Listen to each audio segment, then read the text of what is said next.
waxa ay isla soo anba qaadeen xiriirka wanaagsan ee ka dhaxeeya dalkan jamhuuriyadda Djibouti iyo dalka Faransiiska.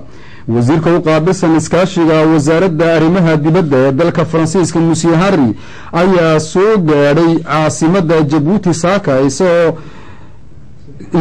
saaka diyaaradaha dalkan jamhuuriyadda Djibouti madaxweynaha jamhuuriyadda Djibouti mudane Ismaaciil Umar Geelle.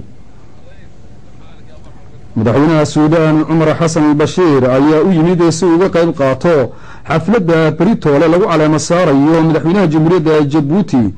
kadib labada madaxweyne waxa ay kulan ku yeesheen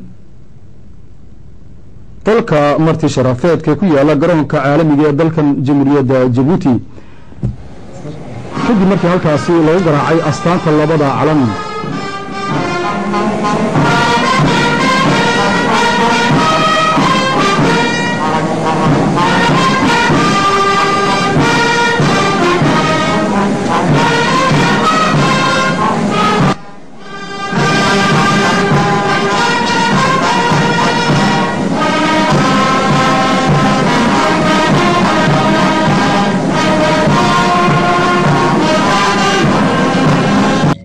Ce qui met évidemment nos services de renseignement dans une situation intenable. Je dirais qu'il n'y a pas de morale en politique, hein, et qu'à partir du moment où on avait choisi le successeur, c'était lui qui allait faire perdurer notre présence à Djibouti, et c'était là l'essentiel. Tout ce qui contrecarrait ce plan était nié ou écarté. Dans les notes que vous rédigiez, on vous demandait d'édulcorer un peu, de modifier les messages. Ça allait jusque-là? Joker. Joker. Lui agrafe une légion d'honneur sur le veston et lui promet de demander à la nouvelle juge d'instruction, Sophie Clément, d'aller plus vite dans son travail d'enquête. Une façon de calmer son ami djiboutien. Un ami que la France connaît très bien et depuis longtemps. Policier français avant l'indépendance de 1977, Ismaël Omar Guelleh sera par la suite le cauchemar de nos services secrets. Dans leurs notes, ils le présentent comme un affairiste sans scrupules, dont l'ambition sans borne le dispute à la corruption et à la manipulation. Ce n'est qu'après la mort de Bernard Borrell que le ton va changer.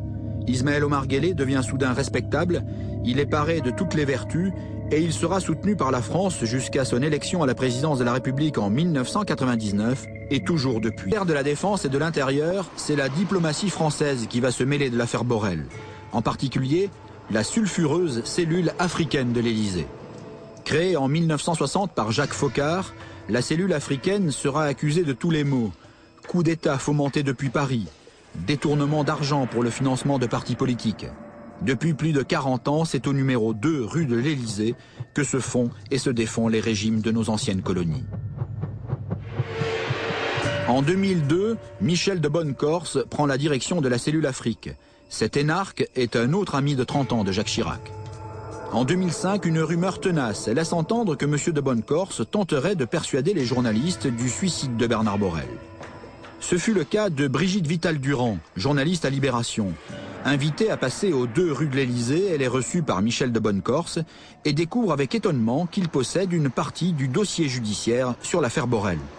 Il y avait un document que je connais d'ailleurs, que je connaissais, qui était le PV de synthèse de la brigade criminelle, qui fait la démonstration vraiment absurde de suicide de Bernard Borrell.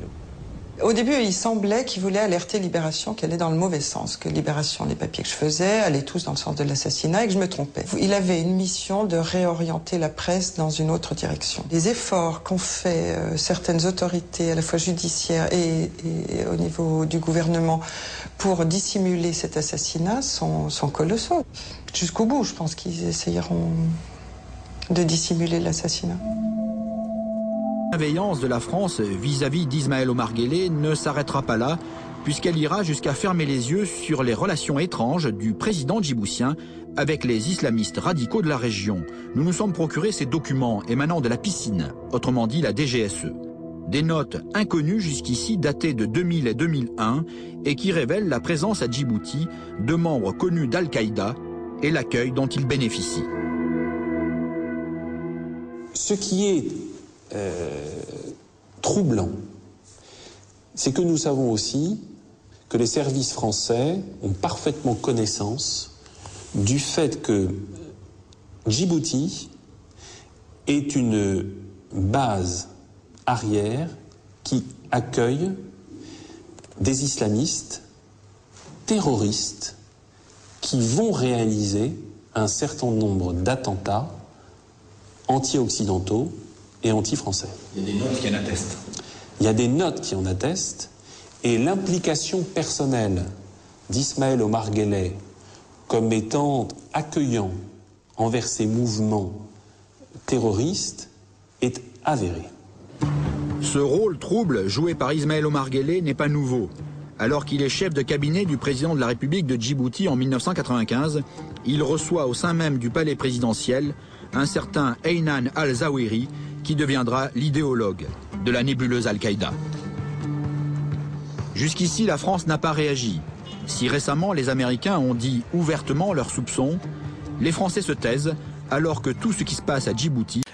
Dans l'actualité internationale, vous étiez mardi à Djibouti pour l'investiture du président Guelleh et s'y trouvait aussi le président soudanais El-Béchir qui est sous le coup de 2 mandats d'arrêt de la Cour pénale internationale pour génocide, crimes de guerre et crimes contre l'humanité au Darfour.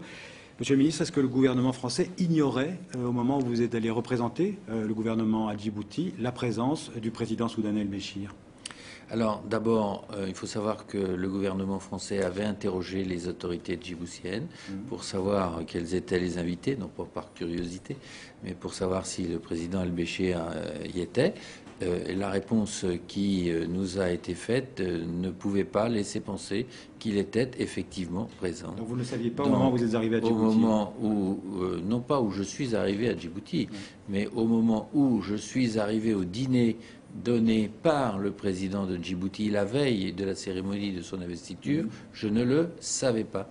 Et c'est quand je suis arrivé à la salle à manger que j'ai vu que le président Béchir était là. Et j'ai donc demandé instantanément au protocole djiboutien de bien vouloir faire le nécessaire pour que je ne sois en aucune manière à proximité de lui. Donc j'ai été placé, tout à fait, à la table du Premier ministre de Djibouti, et je n'ai à aucun moment eu un contact avec le président Béchir, pas plus le lendemain, lors de la cérémonie d'investiture. Il est clair que si nous l'avions su, nous aurions demandé quand même un peu plus d'explications d'abord aux autorités djiboutiennes, et deuxièmement, le gouvernement français aurait dit s'il convenait, dans ces conditions, de rester ou de partir. Est-ce que vous considérez que dans cette affaire, la France, vous en l'occurrence, mais la France s'est faite piéger par les autorités djiboutiennes, première chose. Et deuxième chose, est-ce qu'après le dîner, vous êtes allé voir vos homologues, vos interlocuteurs djiboutiens pour leur dire un peu ce que vous pensiez? La France, bien évidemment, a effectué auprès des autorités djiboutiennes toutes les démarches nécessaires pour leur dire ce que nous pensions de la présence du président Béchir par rapport à la Cour pénale internationale, par rapport au traité de Rome et aux pays qui l'ont signé et qui ne respectent pas leur signature. Est-ce que vous estimez que la France s'est faite piéger dans cette affaire? Je ne sais pas si la France s'est piégée. En tout cas, la France regrette la façon dont ça s'est déroulé. Et ce qui veut dire que la prochaine fois, nous devrons sans doute être encore beaucoup plus précis et beaucoup plus vigilants, même si ça peut paraître parfois un peu impoli peut-être, par rapport à la liste des invités.